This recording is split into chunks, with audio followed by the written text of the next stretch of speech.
about that move? How about that move? Before we do anything else, ladies and gentlemen, to the O's! Yeah! Fuck yeah! Nice. So keep your reps. We have plenty of t-shirts left. We sell t-shirts. We got 3 left. Do it fast! We have 2 left until those 2 are sold. We have plenty left. And all the proceeds of the t-shirt sales this year go to Athletes Serving Athletes. Athletes Serving Athletes is a fantastic local non-profit that probably about half the people here are involved in, so the other half step up. Yesterday, our No Excuses team took our Captain Ray through a marathon. Ladies and gentlemen, 6 months ago, Ray had never walked to this day, but he's never run a mile.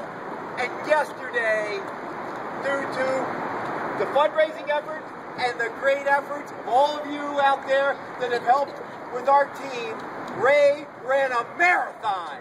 How about that? It's awesome. And I thank all of you that have helped out. And there's still work to do. And one easy thing you can do is buy one of these great tech-like, performance-like shirts over here from Brother Pat. 2 left until those 2 are sold. Today we have a great opportunity to really stomp on the rest of our division. Thursday night we got to enjoy an Orioles win, and that was great.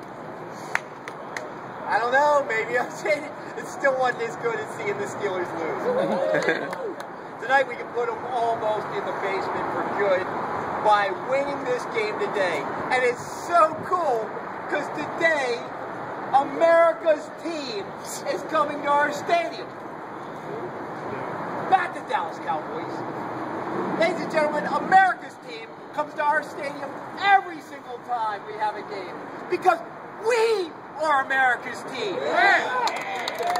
Dallas Cowboys being called America's team is garbage. They've never been America's team. Baltimore football has always been America's team because Baltimore has always been America's city. Kevin, again, you're out there thinking, I know you studied the science of bachelor's kinesiology and miscellaneous badminton shots at Salisbury State College. How do you know anything about American history? I know nothing about American history from my time at Salisbury State College, other than, hey, Salisbury's close to the beach. The beach is on the side of America. Hey, must be a good country. You went to Gettysburg one time. I learned everything I learned about American history at the knee of Bernie McNulty. And Bernie McNulty one time took us down about 3 miles from here to Fort McHenry. And what I learned that day is that Baltimore saved our country. Baltimoreans are the reason we're here today. 1812, baby! Our forefathers, if not for how tough they were, if not for the fact they had no excuses, and believe me, you talk about busting your butt out on a football field, you're going to see the frickin' missiles being thrown at them. They saved this country. Baltimore is America's city. 200 years ago, 1814, and I know it's a couple years. Within a couple of years, something really bad happened. The freaking British couldn't stand that a young country, only 30 years old, was rising into a world power. They hated it. We were young and aggressive, and we were kicking ass. And they said, you know what? We better get over there to those young punks in the United States of America, the United States of America. Yeah! And we better get over there and we better lay something on them. Because Why all you suck? freaking British have always been fooled. Always been fooled. And that's all they do. And whenever they bullied, the other team fell down. Guess what? It almost happened here. They drove their freaking boats and their armies up the Potomac River, and they took over our capital, Washington, D.C. They took it over. They burned it. They looted. They raped. They pillaged. Freaking our capital. Balls. Like, significant. They couldn't take Dundalk, though. They didn't want Dundalk. Can't do it, homie. They took us down. They gave us what they thought was the final blow. They burned our capital for one day. President Madison took our capital to freaking Brookville, Maryland. Brookville, Maryland. I always think, what, were all the hotels in Olney taken? Brookville, Maryland. We ran, but we hid from the British. They were cocky. They went back down the Potomac, partying their British asses off, thinking this freaking thing is collapsed. This beautiful thing that we call the United States, the greatest social experiment in the history of man, is going to collapse on the way down the river. And guess what they did? Like all cocky bullies, they made a mistake. They were too cocky. They took out the capital of the United States, but they didn't take out the heart of the United States. The heart of the United States is here, Baltimore, Maryland. And you know what? They had no significant military gains by coming back up to Chesapeake Bay and taking apart our city, other than one thing that cracks the shit out of me every single time. It pissed the Ravens off. They hated Baltimoreans. Yeah! More than Paul Tagliabue, they hated Baltimoreans.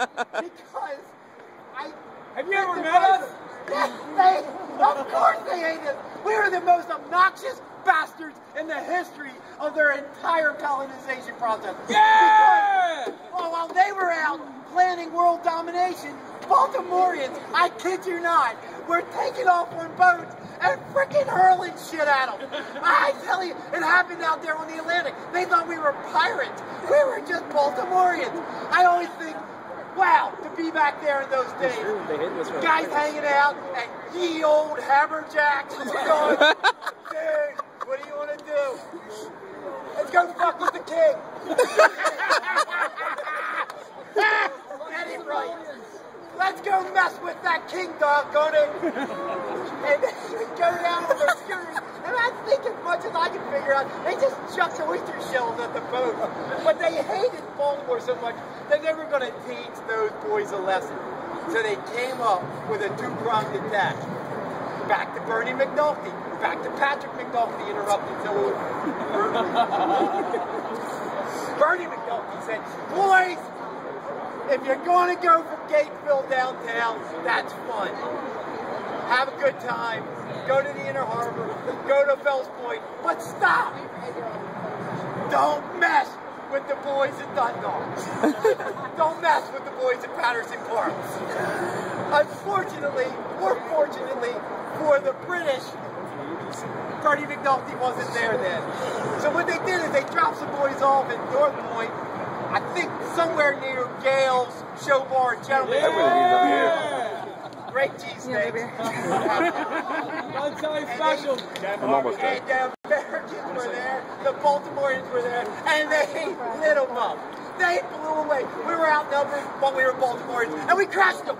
We crushed them at North Point. But then a few of them got away, and they came up Philadelphia Road, good old Route 7. I don't know what they called it back then. They came and they circled it. They what are we going to do on third down? For us being British, they came into Patterson Park. I don't know, maybe they were like Pagoda fans. Who knows? They came to Patterson Park, and we kicked their ass again.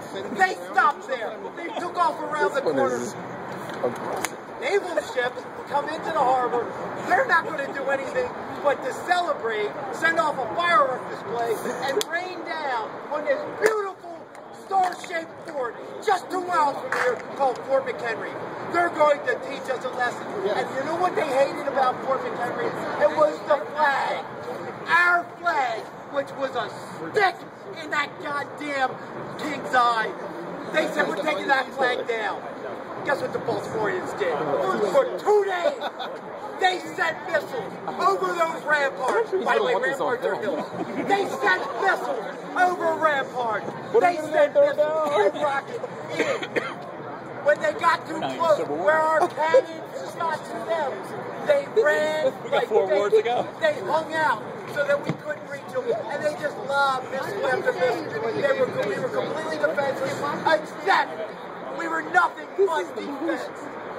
Our soldiers, our Animal House.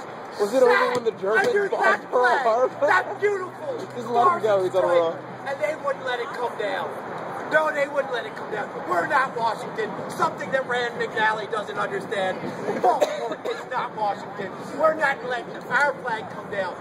Literally, at that time, they were moving dead bodies out from underneath that flag to make sure the next man could keep it up.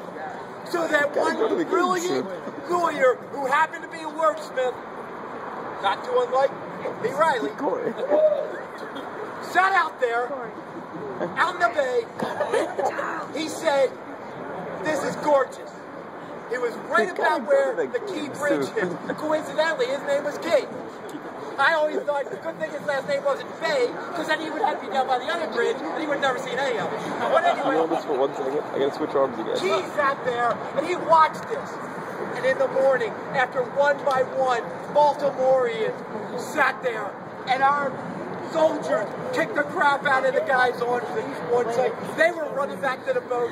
They shot their last cannon. They shot their last missile. All the smoke cleared. The sun came up, and guess what? You'd have been 50 That years flag was still old. flying, baby! Oh, say!